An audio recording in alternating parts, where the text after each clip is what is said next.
يا كابتن. ايوه.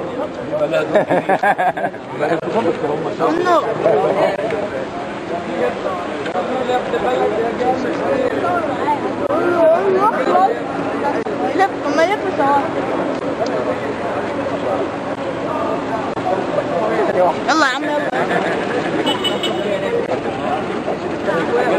جواعي يا ابني. الجواعي الامنيه هيقدروا الجماهير.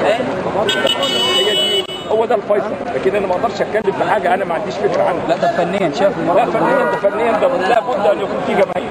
ما فيش ماتشات من غير جماهير.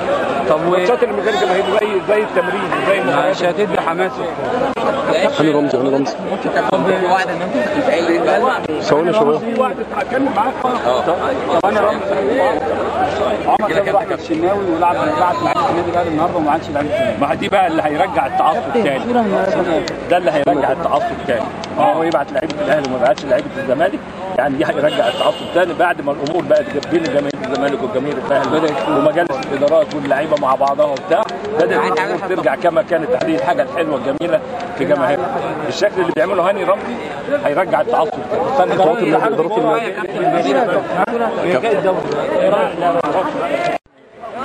كويس وضد، لان دي هتبقى كارثه للكره المصريه للسنه الثانيه على التوالي من العيش دي.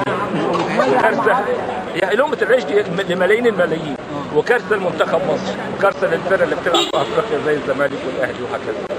لكن انا ما اقدرش اقول لك ان انا ضد القرار لسبب، لان ده راجل وزير الداخليه وهو الراجل عارف بالظبط ايه الظروف الامنيه بالنسبه للظروف اللي بتمر بيها. اذا انا ولا ضد ولا مع، لكن هي هتبقى كارثه للكره المصريه ومنتخب مصر في التصفيات الافريقيه والتصفيات كاس العالم، حاجات كتيره. كابتن بالنسبه لكابتن عمرو زكي يا كابتن. لا خلاص بقى كابتن عمرو زكي يا كابتن. العتب كله. تجي المعسكر على يوم الجمعه.